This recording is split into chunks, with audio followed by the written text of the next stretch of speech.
It's the end of the first year here at Teesside. The end of the year is always a time to reflect on behaviour, memories and attitudes that we've shared both online and offline.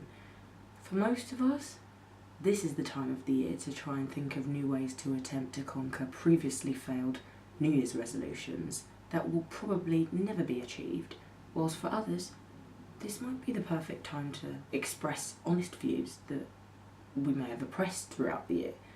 The correlation between the two is that university students tend to vent or rant this time of the year using social media more than any other time. In addition, whilst the cliche term New Year, New Me surfaces the internet and will forever be annoying, the questions will remain: why do we publicly set goals for ourselves? Is it because we believe that we can achieve them with support from others, or because we want others to see the process of the achievement through social media timelines?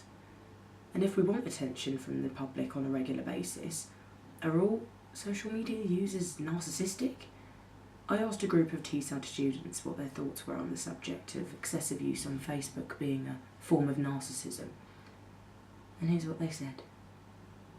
I probably use it maybe an average about 2 hours a day. I'll scroll through Facebook and stuff like that. I'll check Snapchat, Instagram. I won't spend a lot of time on there, but the amount of time that I spend during the day, then it kind of just accumulates to that 2 hours. But it might vary between different days. I might spend more time on there because the day is boring. So.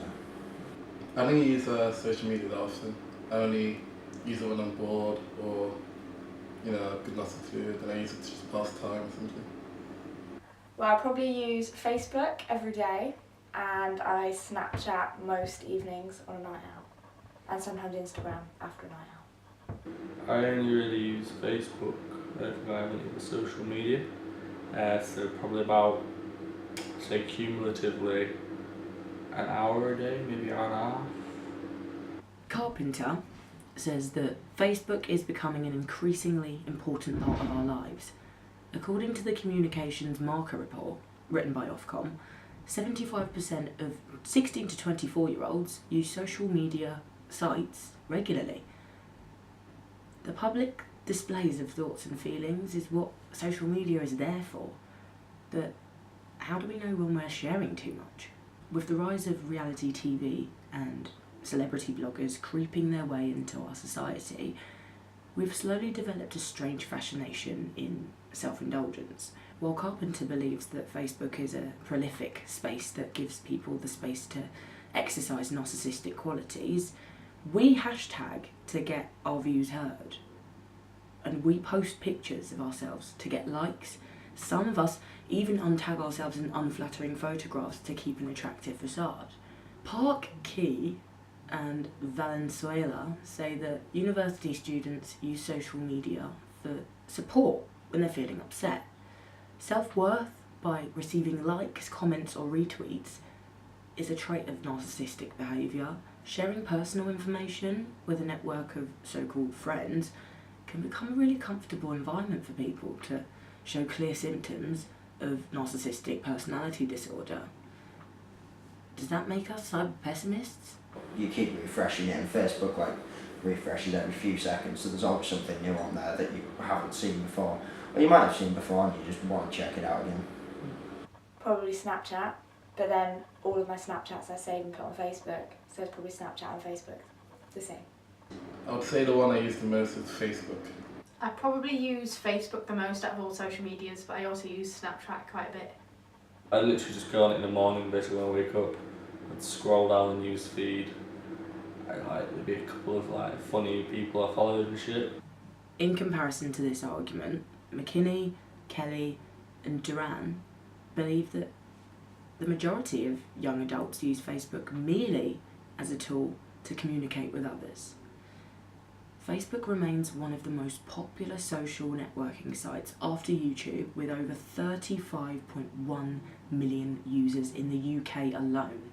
That's more than half of our population, according to the Ofcom report in 2014. Hampton et al. Found that Facebook users are seen as shrinking violets rather than exhibitionists, as they like and comment on their friends' posts more often than they are to post and wait for comments themselves. Communication, after all, is a social tool that should be used to its advantage.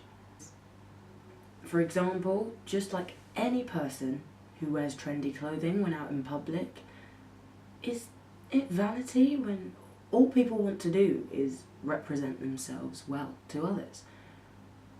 We have been conditioned to think that first impressions count, so why would anybody ridicule this? People who are like really famous for like Instagram, Vine and stuff like that, and then I guess that's kind of a positive aspect in it because then they get famous of it, but then it might be negative in that same concept because they get a bit too big for their own boots. If I look through my Facebook, quite a lot of people do post very provocative selfies, which I think is probably a form of narcissism. But then I've got other friends who excessively use Facebook, but they're posting pictures of their babies. It depends on which way it's used. So if you're using it excessively to talk to people, that's not narcissism because they're just your friends, it's just interest in other people's lives and communication.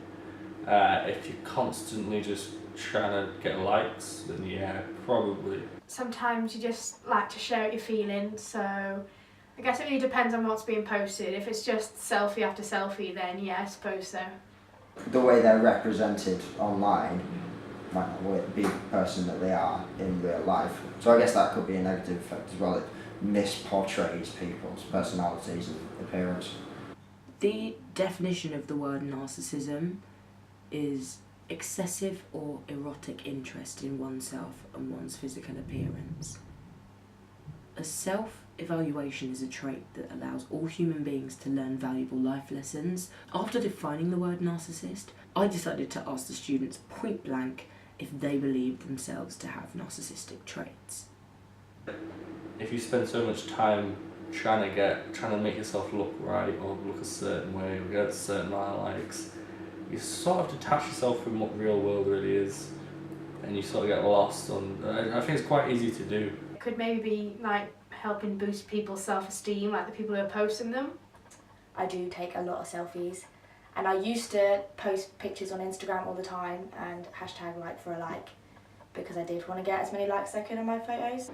If it's something that I think people should see and I'm posting it up and it does get loads of like, then I'll feel like they've acknowledged it. Say someone posts up a picture and they want like 20 likes on Facebook for it and they only get like 6, they're probably going to feel quite bad about themselves. And I just think, you know, it shouldn't be all about other people's opinions, it should be your own opinion that matters most. I have quite a lot of friends who will get called a slag and all different stuff because of the stuff they're putting, so then that will create a negative effect because then that will eventually turn into bullying on Facebook. If I posted something up and for people to see and it didn't get loads of likes and I wanted it to, then I guess, yeah, that would affect my day because I wanted it to get loads of likes. Yeah, it's kind of like, it's almost kind of a drug for people, like when they click on and they see, I guess that's what it's like for people who get like loads and loads of likes. I guess they're always counting on them and they're thinking like, oh look how many I've got this time. But that last post I didn't get all the time. That's why like some girls on Instagram, it's just like, oh, this picture of just my face got a few, and then this one where I got my cleavage out, oh look, 1,000, I guess I'll do that an awful lot more, which is a form of narcissism. I think people hide behind quotes to show other people that are not narcissistic. There's narcissism, which is self-indulgence, like looking at yourself, thinking about yourself. Then there's thinking about yourself in the wider context of how people look at you. So if you're looking at a photo and you're thinking, shit, should I take that or should I not? That's not necessarily you being self-indulgent, that's just thinking about what other people see of you. That's your representation in society. I don't think I'm a narcissist online in a big way. I think everyone has a little bit where they're like, ooh, I've just posted something funny, hope somebody likes it. But I don't post for likes, I post for myself and because I find things interesting and I think other people will like it too. So we've established that everybody needs a little self-worth to be able to be truly happy with their lives, and we know that too much of anything can make you sick.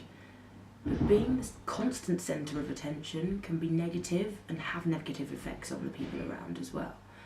Narcissistic personality disorder is a mental health condition. If you have any concerns about social media usage and would like to speak to somebody, please log on to mind.org.uk for advice on personality disorders and general mental health help. My name's Kylie Jockey. Thank you very much.